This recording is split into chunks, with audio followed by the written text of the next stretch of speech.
Welcome to the Bay Area Case Studies Virtual College Fair. Thank you for joining us. I have a few housekeeping things to go over before we get started.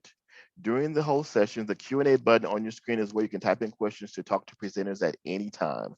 Your camera microphone are off, so you can't see or hear the panelists cannot see or hear you as well. Remember also that this presentation will be recorded and you can find the recording at strivescan.com/BACS. Now I'd like to turn it over to the presenters right now, and our first school of the evening is going to be University of Southern California. Thank you, John. Let me just go ahead and share my screen with you all. Good evening, everyone. My name is Ruben Hernandez, pronouns he, him, his. I'm one of the assistant directors of undergraduate admission at USC. Just want to thank you all for joining us today for this quick presentation. Just to go over some info about USC, we are a large private research institution. Our total enrollment is over 48,000, but our undergraduate population is just about 20,000. I like to think when you come to USC, you're going to be at a large, vibrant university, but have that personal academic feel. Student faculty ratio is 8-to-1. Average class size is about 26. So that makes a lot of opportunities to connect closely with professors for mentorship and work closely with your peers as well. Some things that we like to think that make a USC education experience unique are 6 points, one being interdisciplinary studies. We have over 150 different majors and 150 different minors across 17 different schools. If you're a business major, you're going to be in the Marshall School of Business as an example, but that doesn't mean you're just to be only taking classes within that one school. Our open course policy allows our students to explore all of their academic interests across whatever school they want to pursue. You'll have 1/3 of your classes will actually be elective, so this will kind of free up a lot of your courses to explore your own interests, to double major, minor, and things like that. You can also do research at USC. Research is one of the hallmark experiences at USC. It takes that learning outside of the classroom. Learning just doesn't, research just doesn't happen in the STEM field. It happens across all 17 of our schools. That includes business, that includes communications as well. And I also think it's another great opportunity to connect close with faculty. And students can actually start research as early as their freshman year. So it's not something that's exclusive to graduate students or only upperclassmen. It's something you can actually start at USC your freshman year as soon as you get to campus. Third is our global perspective. Just about any given time, there's about 2,000 students studying abroad all across the globe. And our global perspective is built into our curriculum, it's built into our campus life. We have a large international population. We're always ranked number 1 or 2 in the nation for our international students. So when you come to USC, you're going to connect with people from all across the globe. So it's a very, very diverse campus. Learn from a lot of different perspectives and different cultures. Campus life, a very vibrant campus life. We have over 1,000 clubs and organizations. They could be religious organizations, cultural, political. It could be dance, social, whatever you could think of. We have it at USC, just given that there's so many ways that students could get involved. We do have sorority and fraternity life on campus. We do have Division I sports as well. We encourage our students to get involved on campus. It just makes campus feel more like home. It helps students feel more connected with each other and with the community. And students are very active within the USC neighborhood community as well, doing a lot of volunteer work. When you come to USC, you're going to get to live in Los Angeles. And I might be biased, but I think Los Angeles is one of the greatest cities in the world. We're just 2 miles away from downtown Los Angeles. So it's a quick train ride. Metro train is right across the street from campus. So quick train ride to downtown LA or to Santa Monica. A lot of great museums, performance venues, but a lot of professional development opportunities as well for internships and the opportunity to stay and live in LA after you graduate to live and work in LA. And then lastly is our Trojan family. This is the supportive alumni network. This is the students, faculty, and staff who work at USC, who support each other, who give back to the community. This Trojan family is great to build connections if you're looking to get into an internship or some sort of professional development. But at the end of the day, it's a community that is supportive of everybody in this Trojan family. And then the application process. So it's a holistic review process for sure. At USC, we have territories that we oversee. So I'm the territory manager, the admissions counselor for students from San Mateo County, Oregon, and the southern parts of the Washington area. Holistic review process, meaning we're not just looking at your academics, we are looking at your personal qualities as well. Some important dates and deadlines that we definitely want to remind you of during this application process is we have two deadlines. Our first deadline is our December 1st scholarship deadline. And our final deadline is our January 15th deadline. We don't have early action or early decision in our review process. That December 1st deadline is only if you want to be considered for one of the merit scholarships. It can be quarter tuition, half tuition, or full tuition. And just like our merit scholarship deadline, we are looking, at academics. Yes, it is going to be important to us, but we are looking at your personal qualities as well, your essays, your involvement. What can you bring to campus? We do have some majors at USC though that their only deadline is going to be December 1st. It's going to be like if you're a performance arts major, cinematic arts, or anything like that. But if you miss that December 1st deadline, just know that you have that January 15th deadline as well. And then here is my contact information. So again, I'm the admissions counselor for San Mateo County. So if you have any questions, you could email me at rubenh@usc.edu. So I'm gonna go ahead and stop sharing my screen and pass it on to my colleague from Bucknell. Thank you, Ruben. Okay. Hi, everyone. My name is Jenny Kim, and I am the Regional Associate Counselor for Bucknell University. I am based in Southern California, and I am your counselor. So if you have any questions in the future, want to connect or chat, I am your person. I will leave my contact information in the chat after my mini presentation. So Bucknell University, I am a proud alumnus. I could talk on and on about Bucknell, but I think the biggest testament is after 14 years of working at other institutions, I returned back to Bucknell 6 years ago because I just love the student experience I had. I kept in touch with a faculty member that I just loved what she was doing on our Bucknell campus. So Bucknell is located in central Pennsylvania in a beautiful town called Lewisburg. Bucknell is one of the unique schools that border major rivers, so students can go kayaking, canoeing, paddleboarding, have fun, go jumping in, as well as do research on the river, or they can go caving and hiking, they can go rock climbing, I mean, all sorts of stuff.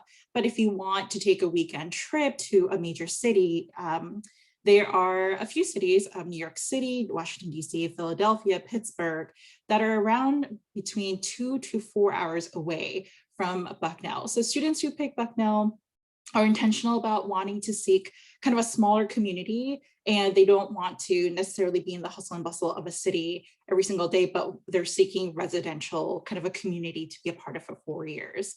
Bucknell is a liberal arts institution.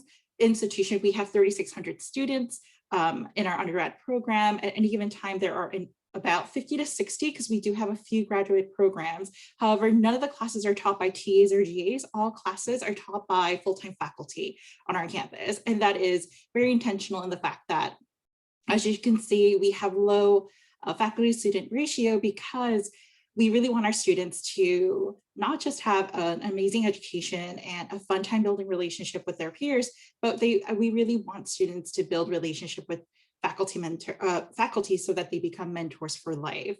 And I would say they're doing a pretty good job, since I keep in touch with my faculty after all these years. So Bucknell University, we have 3 colleges. So it's because we are a liberal arts institution, once again, it's that emphasis on interdisciplinary studies, having to, be an engineering major, but also take a dance class, be a philosophy major, but also minor in entrepreneurial studies, or be an art history major and take a class in management because you're interested in going into what it would be like in that management world for selling artwork and so on and so forth. The College of Arts and Sciences is our largest college that has about 65% of our student body. We have over 50 majors within just that college. Everything from over 13 languages to animal behavior, which is one of our neatest programs because we have a primate center on our campus. So if you're interested in research, although we're not a research institution, there are plenty of opportunities to research with primates, with any of the hard sciences, as well as the non-hard sciences as well. The College of Engineering is our second largest at 20%. And once again, engineering, there's 8 different engineering, everything from biomedical to environmental to computer science engineering. And we also have the 5-year dual degree. So if you're interested in getting 2 degrees, whether that's engineering and arts, any of the arts and sciences, or engineering and management, that's something that our students take. We also have a 5-year master's program that apply your sophomore year, and you get accepted, then you get your master's for free at Bucknell. Our smallest colleges are Freeman College of Management, which is our business program. So our accreditation is with AACSB that only 5% of the schools all over the world are accredited with. It is our smallest, however, we love our management program just because the classes that are being taught in our management program are very hands-on. So for example, one of the examples of our classes is that our students are given $2 million of our university endowment. And they're like, okay, now put into practice what we taught and what we learned. So I just think it's really neat that our students get hands-on practice in and out of the classroom. Like I shared before, we are 92% on campus. So most of our students do live on campus. We have over 200 organizations, student-run organization, as well as Greek life. We have Division 27 sports and Division 1. So students are everywhere. There's no one kind of I think, image of what a Bucknell student is. You can find engineers who are D1 athletes, or you can find music students who are also double majoring with psychology or double majoring with a language. So I can never say like, they're like, oh, what does a typical Bucknell student look like? And I'm like, I don't know. They're like involved in so many things. A quarter of our students also double major as well. We guarantee housing for 4 years. So no worries about deposits, so on and so forth. Here are just some statistics about our stats from last year. We are test optional. We've been test optional for 2 years. We will be test optional for the next 3 years. We will consider all students, regardless of if they submit a test or not, for merit scholarship. Just make sure that you apply for the merit scholarship, and the list of the scholarships are on our website. Our students do take advantage of studying abroad. So about half of our students do study abroad, which is awesome because we definitely push the global perspective. We have early decision and regular. We don't have early action, and we don't have interviews. So that's something to keep in mind for Bucknell University. And to finish off, just some pictures, beautiful campus. And I will once again drop into the chat my information and some other information if you have more questions about Bucknell. Thank you so much. And I'm going to pass it on to Grant at Reed. Thank you, Jenny.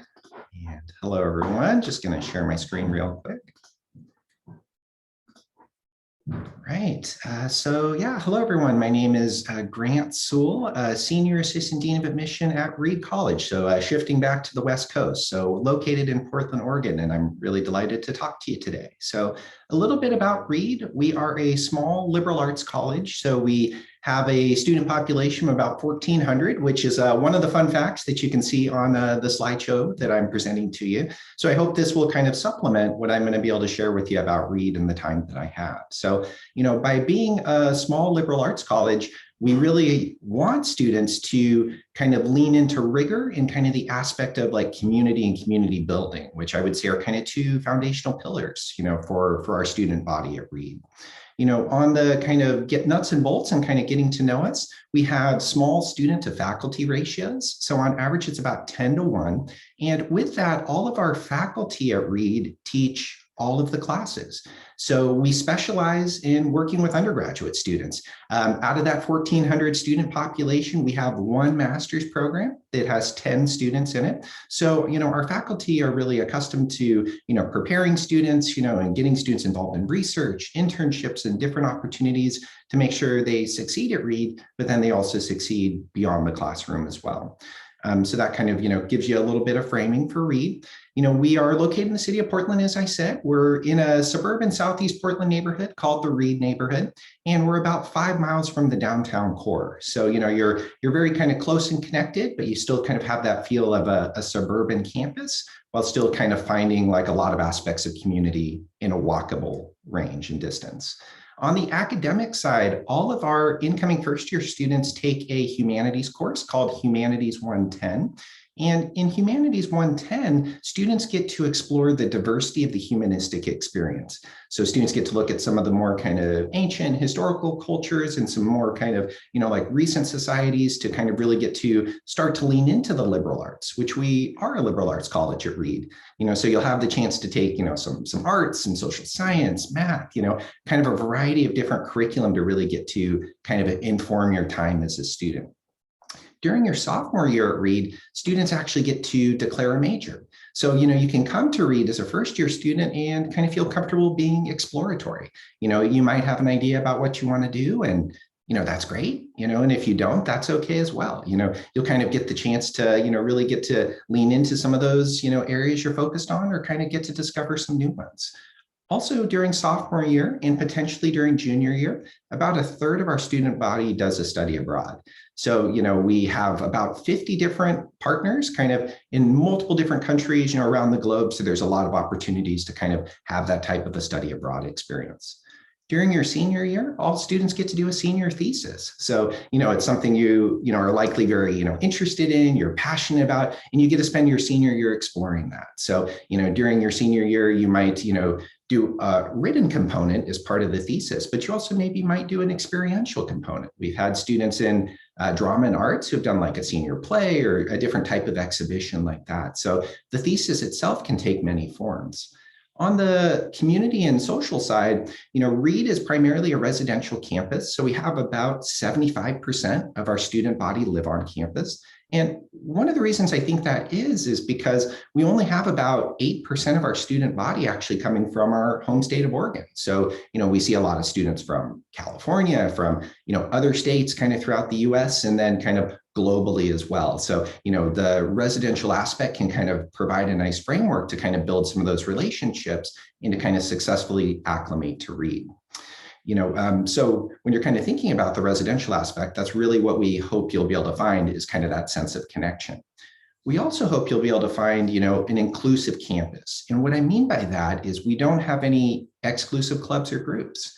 So, it's kind of full community participation. And I would say we're really, a community that wants people to try things that they're interested in. So if you wanted to learn to walk on a tightrope, you could join our aerial acrobatics club called the Air Force. Or if you wanted to do radio broadcasting, you could join our campus radio station. Or if you're looking for something potentially a little more low key, you could join our cheese club, which is just a group that gets together, has community and eats cheese. So there's kind of a variety of different ways that you can kind of get connected and kind of, acclimate during your time. We're also an institution that really kind of prides itself on giving back to the community. So we have a group called SEEDS that stands for Students for Empowerment, Engagement, and Direct Service. And this group does a lot of different volunteerism, from working in the school communities to the wider Portland and kind of broader communities as well, trying to give back as part of our, placement kind of in the Portland community. On the application side, Reed does 3 different rounds of reviews. So we have an early decision, an early action, and a regular decision. You might hear from some of my other colleagues as well. We do a holistic application review. So we, want to look at all materials you submit, your transcripts, your letters of recommendation, your essays. We really want to get to know you as a whole person. We are test blind for this coming year. After that point, we're going to evaluate, but, we are very mindful of, the lack of equity and maybe being able to find some of those standardized tests. On the financial aid side, Reed does need-based financial aid. So if you're thinking about financial aid, I wouldn't let cost be a deterrent from you considering Reed. We commit to meeting 100% of each applicant's demonstrated need, and your financial aid package could look a little bit different from person to person. If you're curious or you have more questions, please feel free to message me in the chat, or if it's beyond today, you can always email us at admission@reed.edu.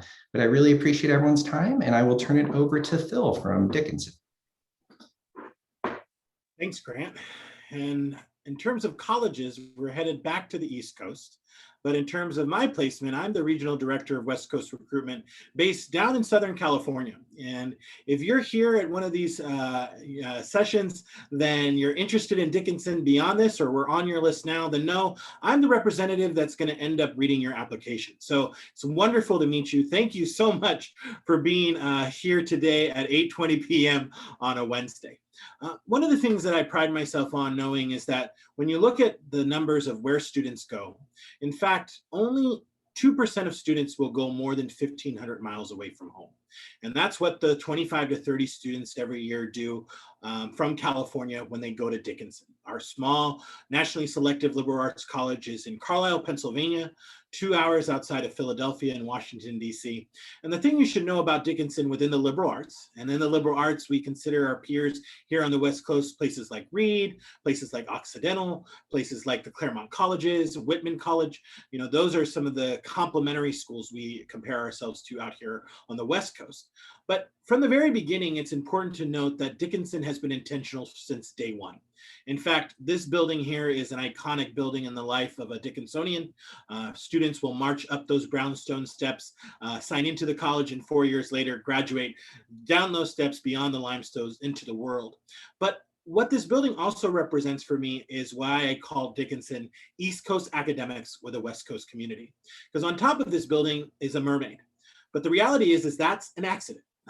Back in the late 1700s, the local blacksmith was told to put a triton on top of Old West, but he had no clue what a triton was. The only thing he knew about the sea was the mermaid. And our students, Dickinsonians, when they found that out that it was a mistake, rather than fix it, they've embraced the mermaid as the unofficial mascot for 200 years. And so as you look at East Coast academics, I think knowing that our community is reflective, adaptable is important, particularly as you're looking at the liberal arts, because once you start looking at us, you're going to find that we all sound kind of similar. We are in a small, classic liberal arts college town, again, a couple hours outside of major centers there, but back then, 2 days horse ride. We're founded 6 days after the American Revolution for engagement. And we were set in Carlisle so students can go out of the way, study is what they want to study, and then go back into their communities and give back. We benefit from being in Carlisle because also in Carlisle is the U.S. Army War College and the Dickinson School of Law, which is affiliated with Penn State. So you end up having quite a lot more diversity in this part of central Pennsylvania than you otherwise would have. Our 2,200 students really look at Dickinson for the liberal arts because we're leaders in many areas, partly because of how old we are. But when you think of Dickinson, I want you to be thinking about engagement, sustainability, and global. We've been leaders in that since the beginning, and now even more so, we've doubled down on the idea of global. Dickinson was the first college in the United States to offer something other than Latin Greek.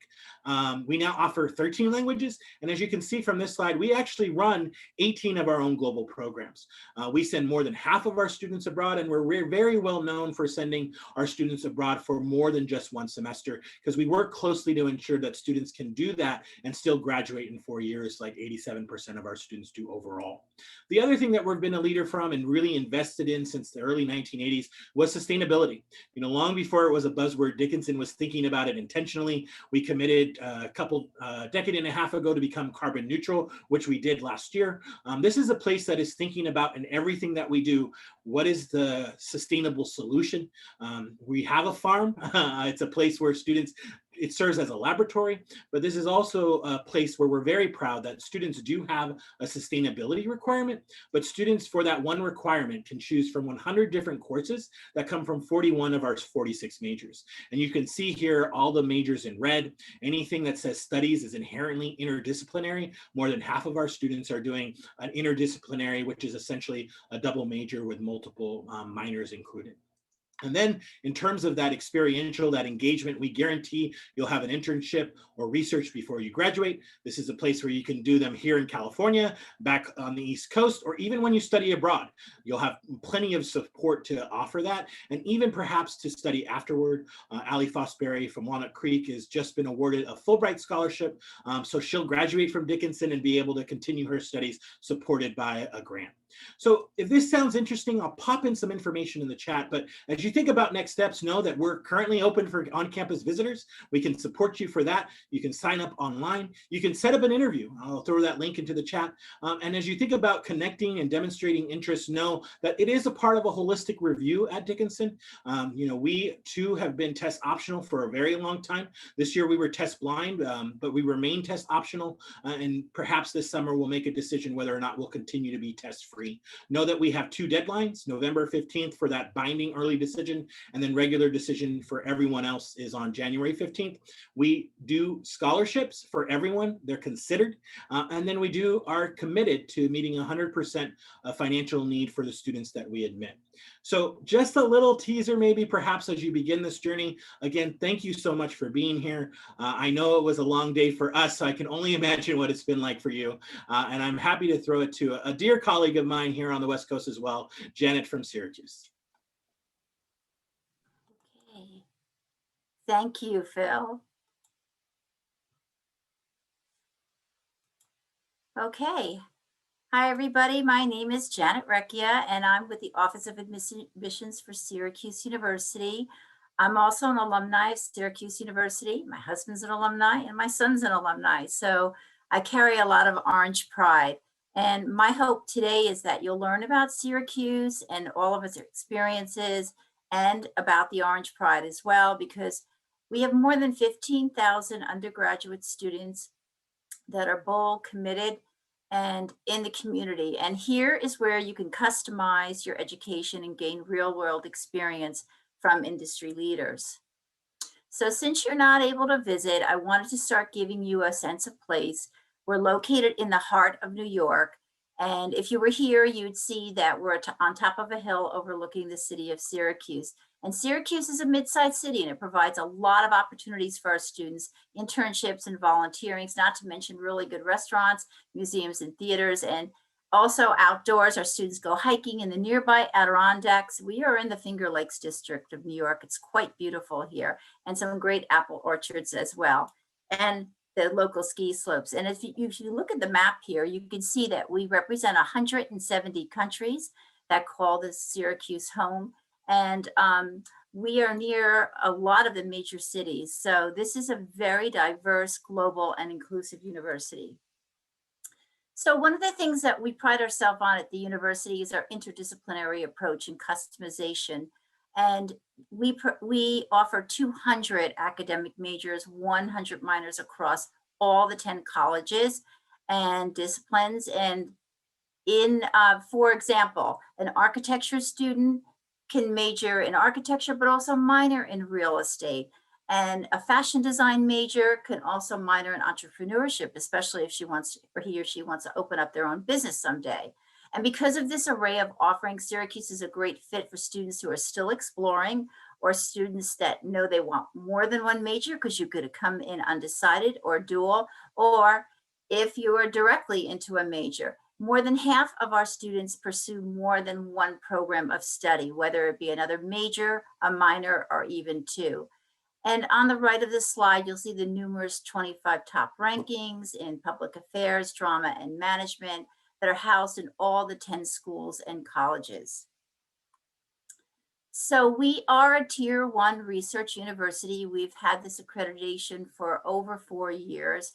We are in the top doctoral universities, and our undergraduate students are doing research as early as their first year. So students have recently researched, we made the news for gravitational waves,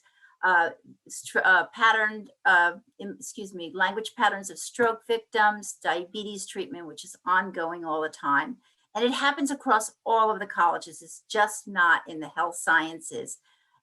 We also have 5 centers abroad, but we partner with 60 countries. So we own and operate 5 centers abroad. Florence, Italy, it's over 75 years old. London, England, Strasbourg, France, Madrid, Spain, and Santiago, Chile. We have one of the most oldest and most respected abroad programs, and over 50% of our students go abroad because they can.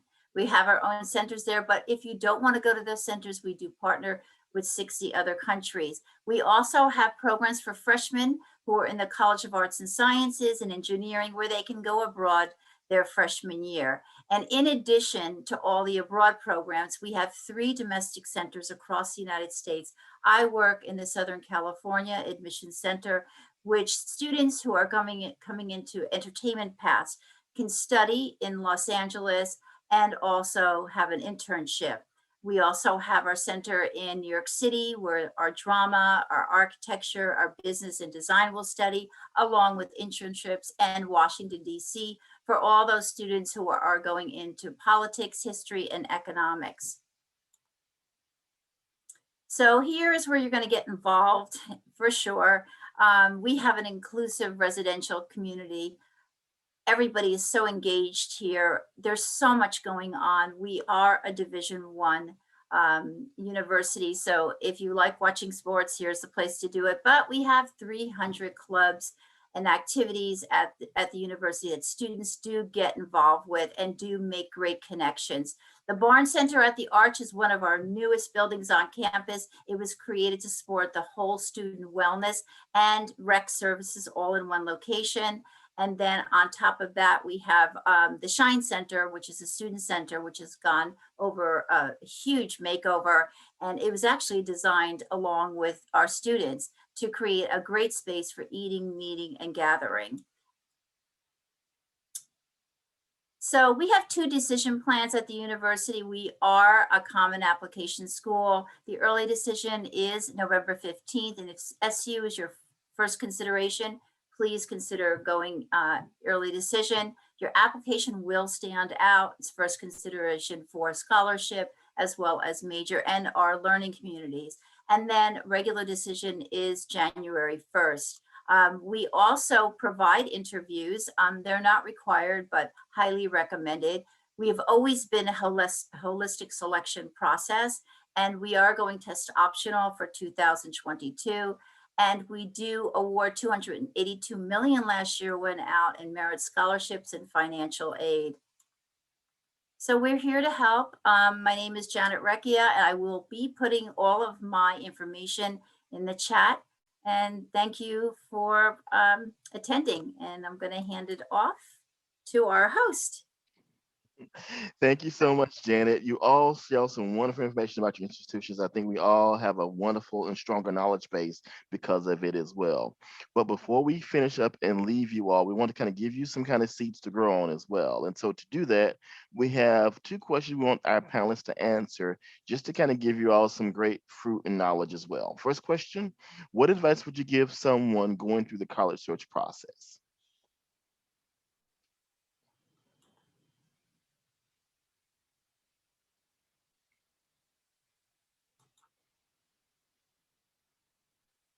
I think for me, advice I'd give a student is to keep your options open. You don't know what you'll find out there. There might be a certain school you're really interested and in love with now, but keep your options open. You know, be willing to learn and be willing, to put your application out there. Keep an open mind, and you might find that a school that you never heard of or never saw yourself, applying or attending might be, the perfect place for you. I think my advice would be to utilize the resources that you have at your school. I think college counselors or your whoever you may have, whoever is your support person for the college search process at your high school, they are amazing. I mean, we work closely with your counselors and give them a lot of updates on what's happening. So I feel like when you're going through the process and you're looking for colleges that best fit you, they can kind of have, they can help you through that process of trying to understand you. So don't wait. the fact that you're attending tonight, I think already shows that you're not waiting. So, being able to go and say, this is where I'm at, this is what I'm looking for, what are some of those schools that are very similar to what I'm looking for, not, outside of name or location, just, this is the type of environment, community, academics, that I'm looking for. And, they're very knowledgeable, so you trust them. And then also to be very appreciative and to be thankful to them. I think that's so important when a counselor mentions actually in a recommendation letter and says, this person is always so thankful. They're so humble and, they're very open. So I would say, utilize your college counselors that you have at your school. They really know you. And I think that was great advice, Ruben and Jenny. And I think, the advice I was thinking about is, I think we all know it's been, a really tumultuous, tiring, past 12 or 13 months. So, I think practicing self-care, which hopefully everyone is doing, to the level that, they're, stepping back and kind of pausing and, hopefully, you get the chance to like enjoy your summer and just kind of have that chance to, reflect on kind of, the process and how it's gone for you so far. But, just kind of being mindful of yourself and kind of taking care of your needs would be, my piece of advice. I think there's, a lot of stress that sometimes can come out during the college search process, which I think all of like myself and my colleagues definitely want to lower the stress, when we can. So I think Jenny's advice about reaching out to your counselor is very sound as well. But my advice would be to practice self-care. Along those lines, I would say, trying to think about this process, really this rite of passage that comes with being able to apply to college, and trying to level the stress down, I think, is to really resist the urge to compare yourselves to your peers. I know the pressure cooker environment that you're in there. I've been doing this work for a long time, and I think if you can get to that place mentally where you're owning your application, you're owning your strengths and your opportunities for growth, and you as parents can support your student and resist the urge to compare them to a sibling, to other classmates, it's really going to help ground you in this process to know that your own success is not defined or measured by others. There are plenty of colleges out there, like Ruben said, for you to choose from. If you do this process right, and like Jenny said, if you use the resources that you have at your disposal, you're going to be able to conclude this process by saying what most people say when they choose a college, which is, it just felt right. But you got to do the work. And I think I would say, really resist that urge to compare yourselves to others. Well, everybody has such great advice here. So I guess my advice here would be, since it is an overwhelming process, it's really important to keep organized and create folders for yourself as soon as you get this research and look them over. And don't hesitate to contact the admissions counselor of that college that you might be interested in, because they have a lot of insight and they are going to help you navigate through that process. So don't feel intimidated. We're here to help you. But really organizing yourself will also give you a sense of peace, because you feel like you've got it under control, because it can be overwhelming. And also, there is a perfect fit for you out there. It might not be the same fit for your friend. So you really have to be open and look at that and make that list, of what do I want? Great advice. Here's our next question. Give an interesting or fun fact about your school.